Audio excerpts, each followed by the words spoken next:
tong etishi bilanla bütün oliy ruhoniylar bilan xalq oqsoqollari maslahatlashib Hazreti Aysoni o'limga mahkum qildirish uchun bog'lab vali Pilatusga topshirib berdi.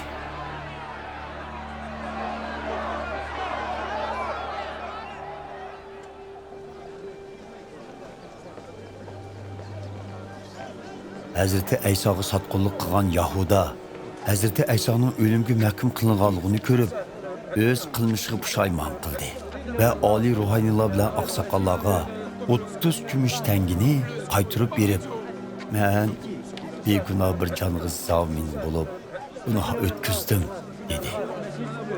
"Bu sening ishing, bizning nima korimiz?" deyishdi ular.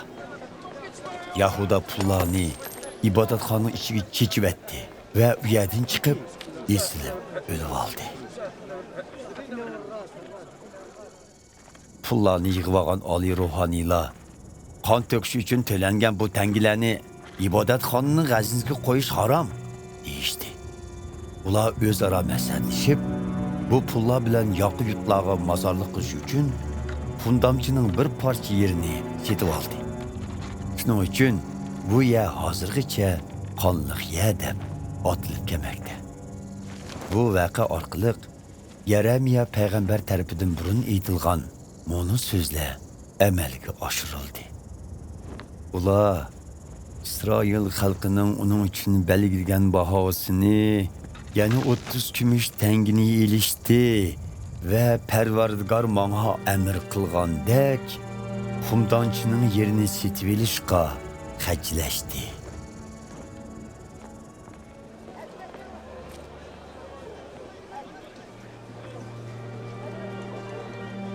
Hazreti Ayso valining oldiga keltirildi. Vali uningdan "Sen Yahudilarning podshoyimi?" deb so'radi. "Aytganingizdek", dedi Hazreti Ayso. Oliy ruhoniylar va oqsoqollar uning ustidan shikoyat qilganda, u bir ig'izmi javob bermadi. Buning bilan Pilatus uningga "Sening ustingdan qilingan shuncha ko'p shikoyatlarni olmayyotamsan" dedi. Biroq Hazreti Ayso ularning birigimi javob bermadi. Vali bunga intayin hayron qoldi.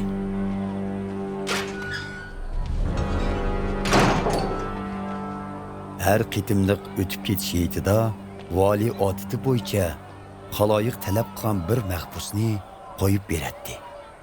Ayni vaqtda Barabbos ismli nomi chiqqan bir mahbus zindonda edi.